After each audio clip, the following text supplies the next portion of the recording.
I'm Glenn McGinnis, and this is Outburst. On the program, are you satisfied with transparency in the federal government?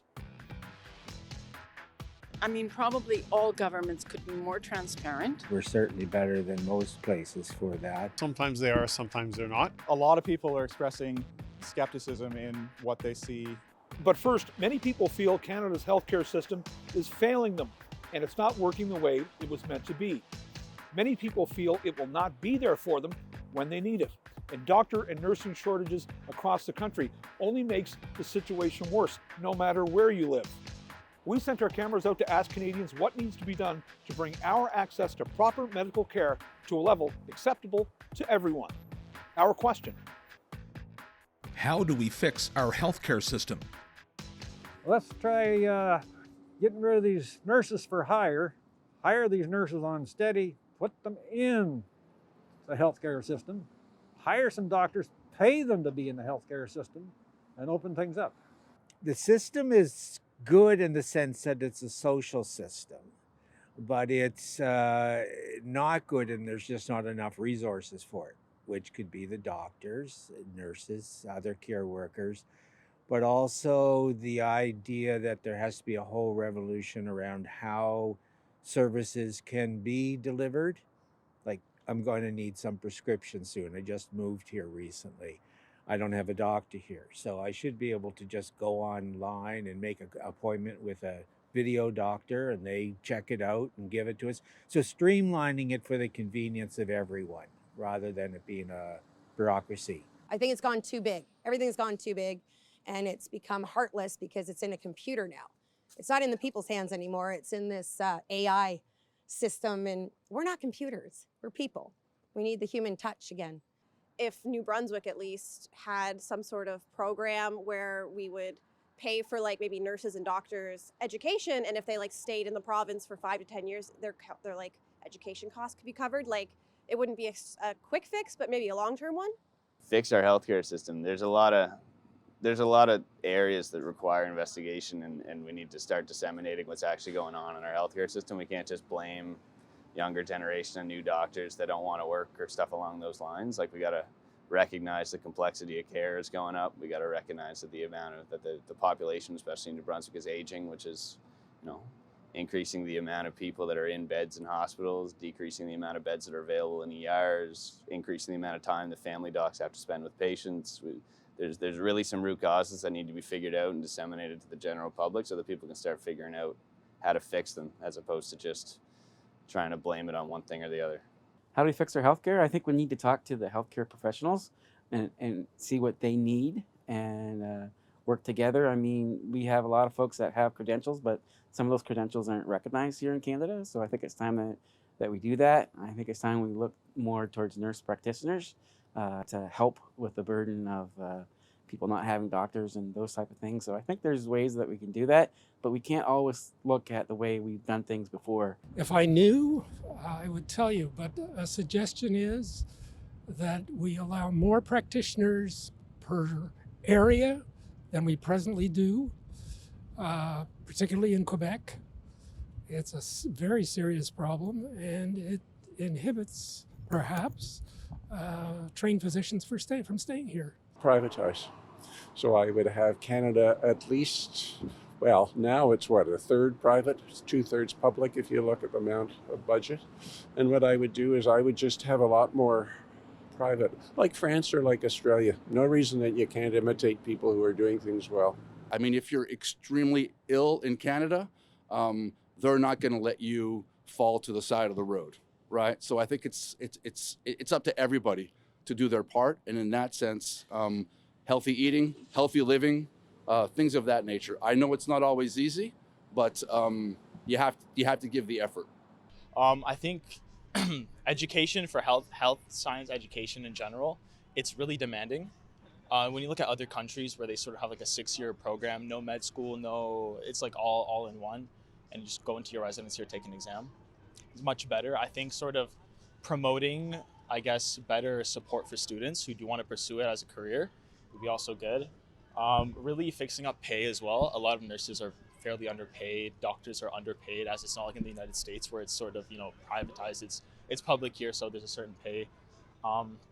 typically a lot of doctors do tend to move to other countries after graduating in Canada. So I think that's something you want to look at for sure. I would say listen to the nurses more because they do a lot of stuff that goes like unseen and stuff, and everyone just thinks about the doctors. But I think the nurses are like the underrated heroes here. So I think just listening to them and their wants and demands are really important. Yes, for sure. I think access to specialists more quickly. Like I know I have an aunt who's been waiting for a dermatologist for like months. And so certain areas like that could probably be fixed and more focus on specialties. Like in some respects, yes, it's great. You know, if you find out you have cancer, you're going to start your cancer treatment like fairly quickly. But at the same time, there's certain things like you do have to wait a long time for. COVID-19 has been pretty much dominating what Canadians have been talking about for almost 3 years now. But even though life seemingly is going back to normal, many Canadians feel the gravity behind COVID-19 has put some other important issues on the back burner due to the pandemic. We took to the streets to ask Canadians what topics they feel fell between the cracks during COVID. Our question: what issues have been overlooked because of the pandemic? I mean, maybe not just through the pandemic, but clean water up north for First Nations people. That's still not solved, so that's been overlooked, definitely. Certainly, one of the biggest things is how seniors are treated in long-term care homes. I find it just terribly shocking. And it seems to go on. And it didn't only happen since COVID, it was happening before. The hospital capacity, that's really what the issue was and still is, I guess. We certainly don't have enough beds when we have an emergency, so we need more beds, and we need more doctors. Well, I think climate change, again, is a major one. During the pandemic, we see a lot of like single-use plastics manufactured with like masks and personal protective equipment and things like that. So definitely when we push it aside, of course, in terms of public health, so it was important. I also think that, well, obviously, like we're headed towards recession, so our economic system has been pushed a bit to the back burner when public health became a nationwide emergency. I don't really want to answer that question. I guess the homeless, definitely, the homeless and like people in need, elderly people. Maybe that's my answer. Mental health would be one of them. I guess what they consider to be like non-life urgent like surgeries and stuff like that, because there's been a lot of like quality of life-based surgeries that have been just completely delayed, or ones that have a huge impact on people's lives that have been delayed, that, you know, people are now waiting, at least a year or more to actually have addressed. Other than that, I guess other like preventative type like screenings too, where, people who might be getting like diagnosed with like cancers or stuff like that, where that was delayed and now they're kind of like getting to find out a little bit too late and stuff like that, because previously we would have been doing a lot more preventative screenings than we are now. So I'd have to go with the mental health. I don't think a lot of people realized how much damage it did cause people. The pandemic, like in many ways, it distracted everyone, and it was sort of a big deal, and it was, but it in many ways it caused us not only to overlook but exacerbate and bring issues more that actually brought some issues more to the forefront in some ways, and that's for better and for worse. That's a complicated question. There are a lot of things. I'm formerly from the Canadian Armed Forces, so I think the Canadian Armed Forces have been somewhat overlooked in all of this. It has impacted a number of other areas like redevelopment of infrastructure and things of that. So spending on things that have been ignored in the last couple of years would be good. I would say currently like the rising cost of just everyday life and like groceries, rent, all of that. The weight on doctors, the low nurse staffing has been overlooked or overshadowed. We've been worried about what ward's been locked down and whatnot, but I still don't have a doctor or make appointments. And I don't go to emergencies because I don't want to get sick, so. Too sure about that because it hit us all so hard and differently, but I think we had to prioritize so that we had to get through that. But there could be the aftermath of the things from there. But basically it was support of the people when that was needed, and then following that is getting back to the good business of bipartisan governing. I'm not really sure. I think that everything's been eclipsed by the pandemic response and the ongoing discussion around, what the next pandemic will be or what have you. The biggest issue from the pandemic I'm not seeing discussed very much is the inflation, which, it's kind of perplexing to me to see the Bank of Canada say, we don't know what's causing this inflation, right? I think that it's pretty obviously fiscal policy. It's coming from a lot of printed currency.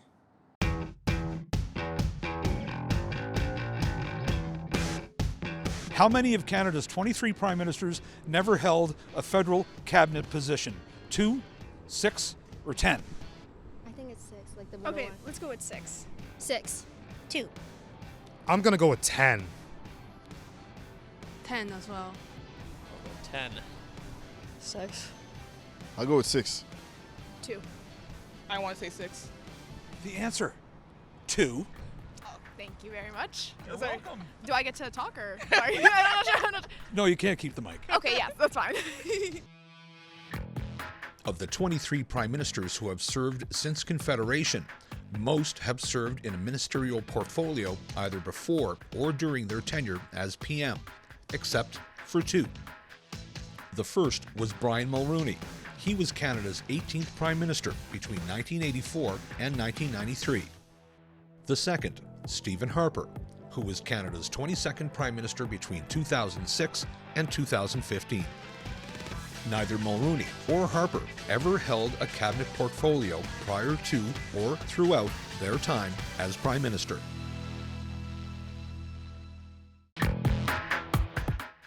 In 2021, there are almost 250,000 people in this country that were homeless.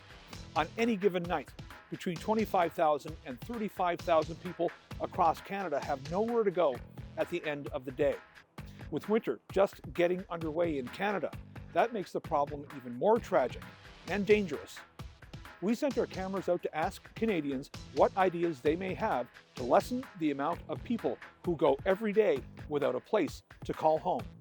Our question: What do you think is the first step in combating homelessness? More mental health care for the people who are out on the streets, especially. And I think just providing more shelters, if that's possible. I think first establishing proper support groups. We already have some support homes, but really taking more action to invest in more, invest in more property to provide a safer residence for people who are unfortunately living on the streets. I think there's a lot of judgment around homeless people, people just don't want them around and stuff. And I think fixing that issue on your immediate thoughts of homelessness is where we can start. Changing our ideas about it and accepting them and trying to help them more, I think would be a good step. Acknowledging it is probably the best and first thing that should be done. Just ignoring it doesn't get us anywhere. Education. I think that it starts at school. It starts at teaching people. And admittedly, not all get to go to school, but I think that proper schooling, proper education, civic duties, I think is very important. First step in combating homelessness.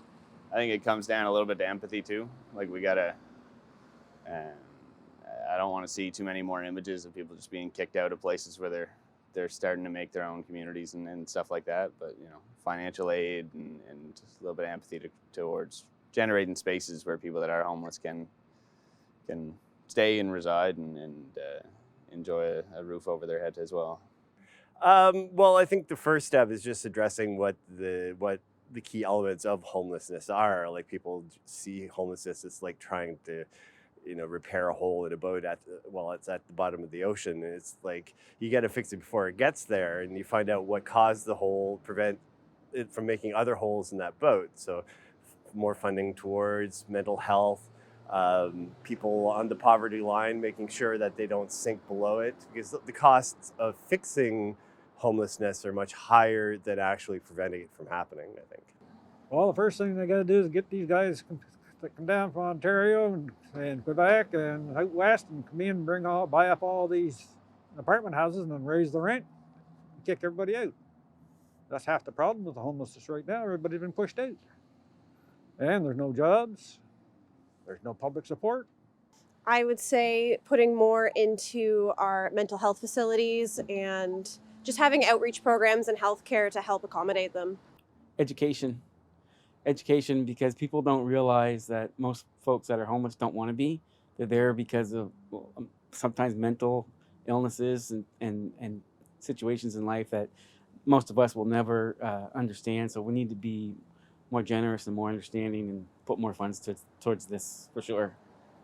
I'd say dividing taxpayers' dollars better. I'd say there's some things we definitely don't need to be paying taxes into, and I'd say helping homeless people first before we divide it into other things would be a big bonus. Yeah, or even giving them better resources to Yeah. be able to get jobs, to find housing and all that sort of stuff, and take them off the street here and be able for them to like go somewhere warm during the winter.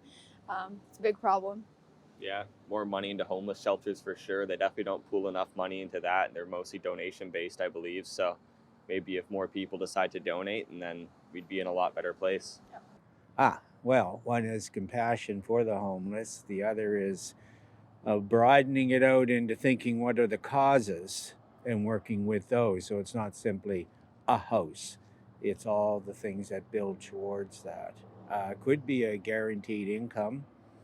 Might help, but there still has to be the housing units, and to remove greed from the investors in housing. So it is a basic right requirement for shelter and not some sort of an investment in luxury. Education is probably one. Combating drug use. We have no low income housing standard for anyone. I don't know, that's way overboard to try and would cost billions to do it, but if someone did want to go get a trade, can they get a trade? And if they could get a job, how are they going to live on minimum wage? Because that's what they're going to start with. With a trade here in Fredericton, you'll start at $15 to $16 an hour. So where are they living with that? How are they getting to work?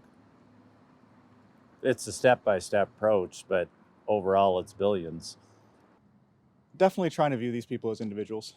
Trying to recognize that hardship can fall on just about anybody. Now, obviously that can be difficult when you have very visible mental illness on display kind of thing.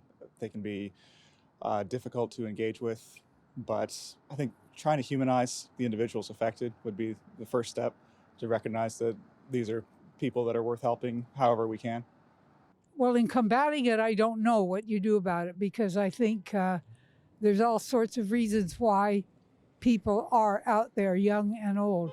But I think certainly that our governments, whatever level, should be building homes, apartments, places where they can live, not palaces anywhere that they can't afford, but places where they can live and be on their own with something like, there are private groups going, but I'm very ashamed of what we're not doing.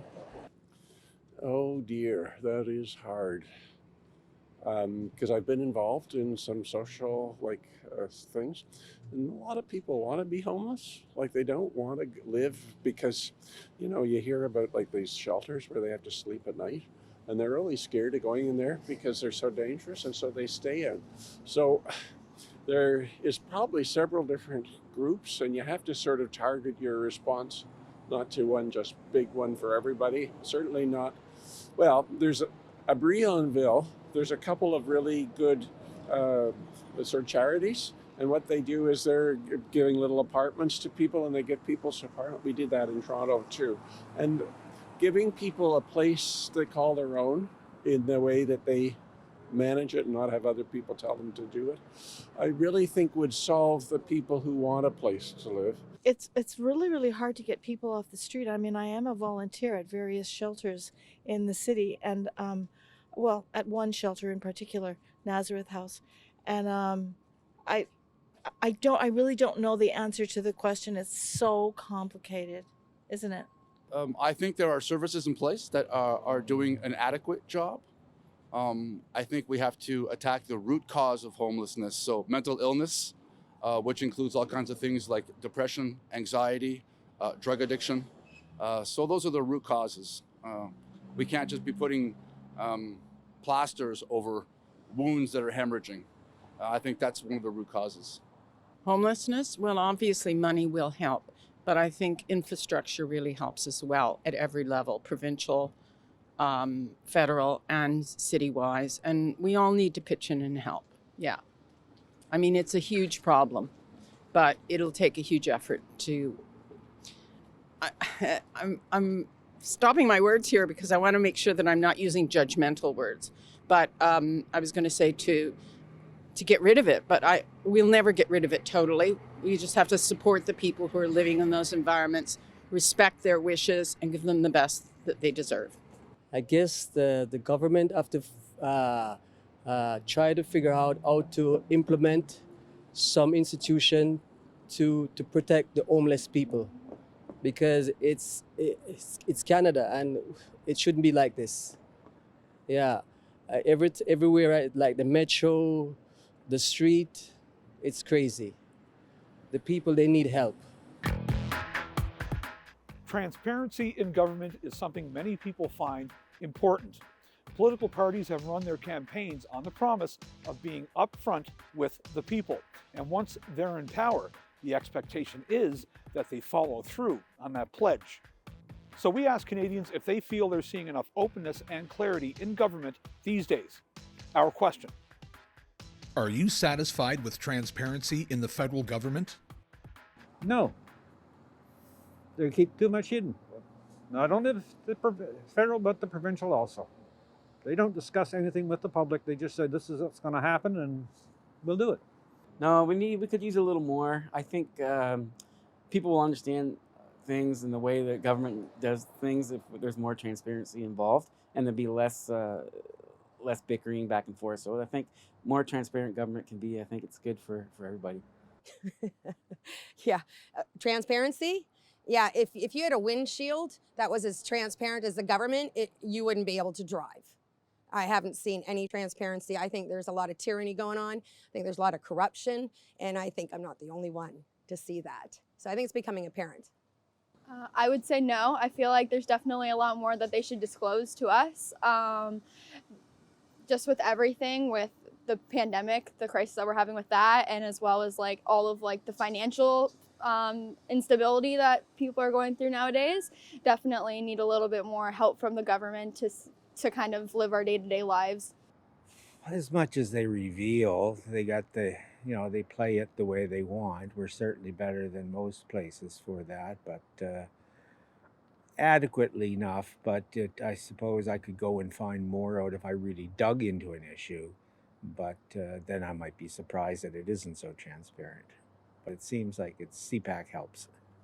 A lot of people are expressing skepticism in what they see in the media.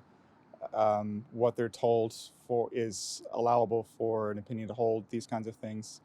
And that lack of transparency is bleeding over into political rhetoric in the House of Commons, where, I mean, it's always just been, you further your agenda by framing what your opinion is in the question and then asking the other side to answer this question that they're never going to answer. They've always just been talking past each other, of course. But I think that that's really been exacerbated lately.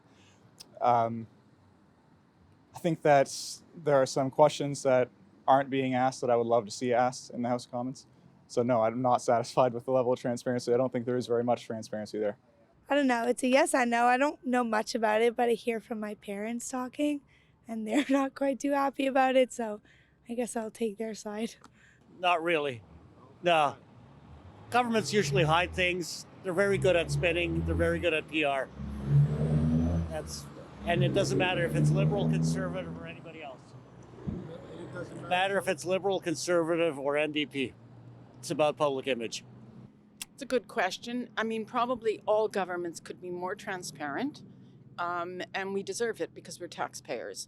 and we're highly taxed, and I think that there could be a better effort at it. But I mean, if you're thinking in terms of COVID and things like that, they had to move at a pace at which really sometimes the transparency was lost. But some of those decisions had to be taken fast. But for when we're in normal times, it should be transparent. Not really. It seems like they're not fully transparent as you would expect your leaders to be. I think so. I think I would say it depends on the questions. I'm happy with how they try to be transparent, but for the international questions like the Chinese matters and Ukrainian, I would like to know a little bit more, but I understand that it's diplomacy first. So yeah. I mean, it depends on the issues, but I mean, you could always be more transparent, I think. Yeah. Are there issues in particular, you think? I mean, the access to information system's problematic, or broken and inefficient, but yes. I think it's a bit of the last. Sometimes they are, sometimes they're not.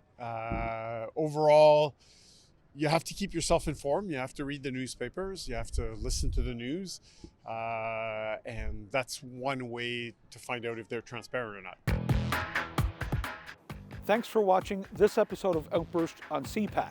If you have any comments about this show or any other show, you can find us on social media. You can also find us on our website at www.cpac.ca. I'm Glenn McGuinness, and on behalf of my colleagues at the Cable Public Affairs Channel, thanks for watching.